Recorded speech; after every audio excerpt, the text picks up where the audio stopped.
Nous allons explorer aujourd'hui un sujet fascinant et souvent mal compris, les dons de l'Esprit. L'apôtre Paul écrit dans 1 Corinthiens, chapitre 12, versets 4 à 7, « Il y a diversité de dons, mais le même Esprit. Diversité de services, mais le même Seigneur. Diversité d'opérations, mais le même Dieu qui opère tout en tous. Or, à chacun la manifestation de l'Esprit est donnée pour l'utilité commune. » Remarquons d'abord une vérité fondamentale. Le fruit de l'Esprit que nous avons étudié la dernière fois est pour notre caractère. Les dons de l'Esprit sont pour notre service. Le fruit de l'Esprit est la preuve de la présence de Dieu en nous.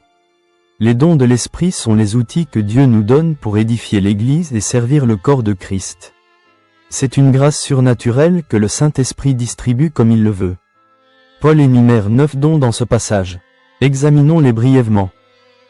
La parole de sagesse. La parole de sagesse est la capacité de recevoir de Dieu une révélation afin de prodiguer des conseils éclairés sur ce qu'il faut faire dans une situation complexe. Ce n'est pas le fruit de l'intelligence humaine.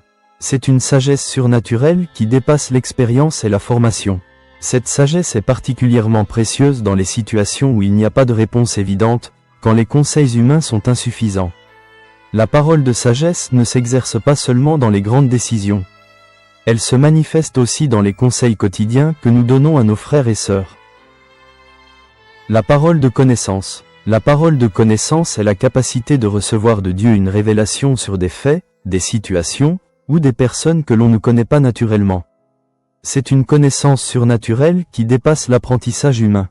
Alors que la sagesse dit « que faire ?», la connaissance dit « que sait-on ». Ce don est précieux pour discerner les besoins profonds des personnes, pour comprendre les situations complexes, pour apporter une parole précise qui touche le cœur. Il ne s'agit pas de voyance ou de divination. C'est une manifestation de l'Esprit de Dieu. La foi. Chaque chrétien possède la foi qui sauve. Mais ce don particulier est une foi exceptionnelle, une confiance surnaturelle en Dieu pour des miracles, pour des situations impossibles. C'est la capacité de croire que Dieu va agir, même quand toutes les circonstances disent le contraire. Jésus a dit que si nous avions une foi comme un grain de sénévé, nous pourrions déplacer des montagnes. La foi dont il parle n'est pas une foi ordinaire. C'est une foi surnaturelle. C'est le don de la foi. Le chapitre 11 de l'Épître aux Hébreux décrit des héros qui ont exercé ce don. Abraham offrant Isaac, Moïse traversant la mer Rouge, Josué abattant les murs de Jéricho. Ils ont cru que Dieu ferait l'impossible. Et Dieu l'a fait. Le don de la foi ne prétend pas que les difficultés n'existent pas. Il affirme que Dieu est plus grand que les difficultés. Les dons de guérison, c'est la capacité de prier pour les malades et de voir Dieu les guérir miraculeusement. Ces dons sont souvent mentionnés au pluriel, peut-être parce que différentes maladies nécessitent différentes manifestations. Dieu guérit encore aujourd'hui, mais la guérison n'est pas automatique. Le but des guérisons n'est pas seulement de soulager la souffrance. C'est de manifester la puissance de Dieu et de confirmer l'Évangile. Le don des miracles. Le don des miracles est la capacité d'accomplir des œuvres surnaturelles qui défient les lois de la nature. C'est la puissance de Dieu manifestée de manière spectaculaire. Les miracles éveillent l'émerveillement et la crainte. Un miracle n'est pas nécessairement une guérison. C'est tout événement surnaturel qui dépasse les lois naturelles. La traversée de la mer Rouge est un miracle. La résurrection de Lazare est un miracle. Ce don existe encore aujourd'hui. Des chrétiens témoignent de miracles. Des finances providentielles, des protections inexplicables, des événements surnaturels. Dieu n'a pas changé, il est toujours le Dieu des miracles. Cependant, la foi ne se base pas sur les miracles. Dans l'évangile de Jean, chapitre 20, verset 29, Jésus a dit « Heureux ceux qui n'ont pas vu et qui ont cru ».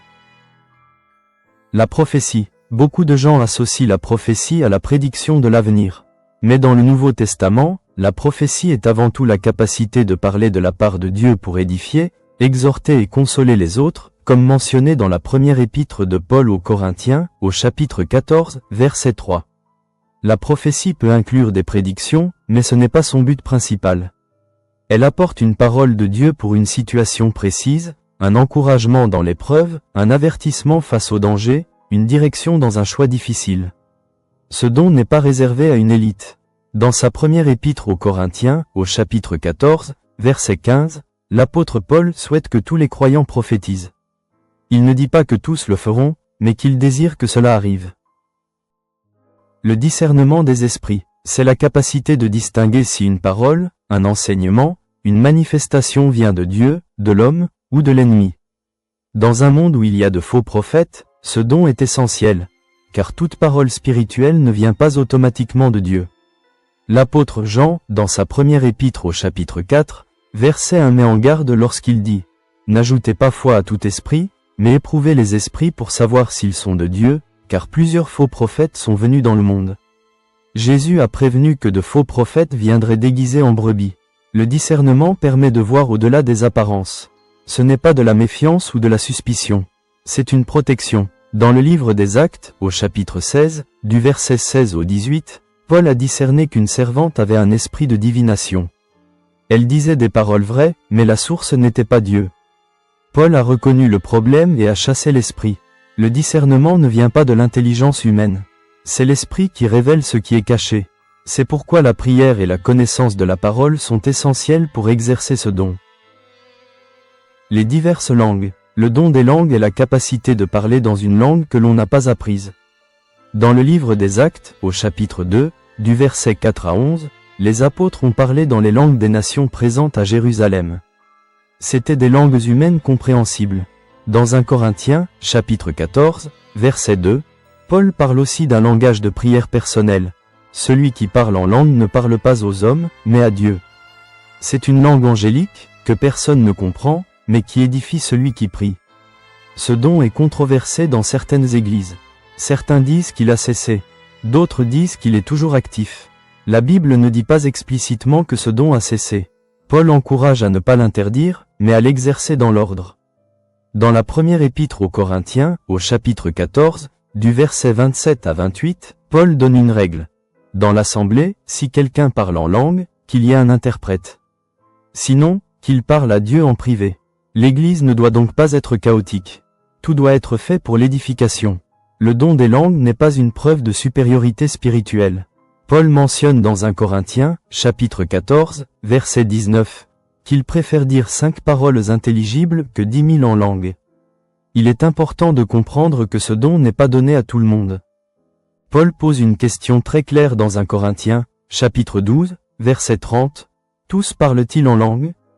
La réponse implicite est non. L'interprétation des langues. Ce don permet de comprendre et de traduire un message donné en langue, afin que ce qui a été dit soit compris par tous et que toute l'Église soit édifiée. Paul écrit dans 1 Corinthiens, chapitre 14, verset 13. « Celui qui parle en langue doit prier pour avoir le don d'interpréter. » Il est à noter que l'interprétation n'est pas une traduction littérale mot à mot, mais la transmission du sens du message. Dans 1 Corinthiens, chapitre 14, du verset 27 au verset 28, Paul insiste, « Si quelqu'un parle en langue, que 2 ou 3 ou plus parlent, et l'un après l'autre, et qu'il y ait quelqu'un qui interprète. S'il n'y a pas d'interprète, qu'il se taise dans l'Église. » Sans interprétation, la langue doit donc rester une prière personnelle. Avant d'aller plus loin, clarifions quelques points importants sur ce que les dons ne sont pas. Les dons ne sont pas une preuve de supériorité spirituelle. Avoir un don spectaculaire ne signifie pas que vous êtes plus saint. Ils ne sont pas donnés pour notre gloire. Ils sont donnés pour l'utilité commune. Les dons ne sont pas des jouets. Ce sont des outils. Paul le dit clairement dans 1 Corinthiens, chapitre 13. « Quand je parlerai les langues des hommes et des anges, si je n'ai pas l'amour, je suis un airain qui résonne ou une cymbale qui retentit. » Comment découvrir vos dons? Paul écrit dans l'Épître aux Romains, chapitre 12, verset 6. « Puisque nous avons des dons différents, selon la grâce qui nous a été accordée, exerçons-les. » Vous ne découvrirez pas vos dons en restant assis. Essayez différentes choses. Impliquez-vous. Servez là où il y a des besoins. Le Dieu qui donne les dons est le même Dieu qui peut vous révéler comment il veut vous utiliser.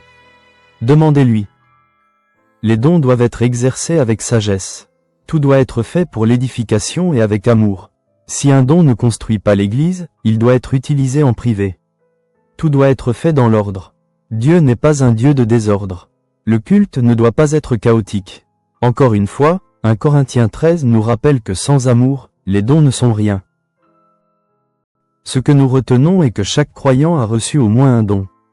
Pierre, dans sa première épître, au chapitre 4, verset 10, écrit « Comme de bons dispensateurs des diverses grâces de Dieu, Que chacun de vous mette au service des autres le don qu'il a reçu. Peut-être en avez-vous plusieurs. Ne les enfouissez pas, ne les négligez pas, ne les utilisez pas pour votre gloire. Le fruit de l'Esprit vous rend semblable à Christ. Les dons de l'Esprit vous permettent de servir comme Christ. Avez-vous déjà identifié vos dons? Comment servez-vous les autres dans l'Église? N'hésitez pas à partager votre expérience en commentaire. Dans notre prochain et dernier épisode de cette série, nous découvrirons comment être rempli et conduit par l'Esprit. N'oubliez pas de vous abonner pour ne pas le manquer.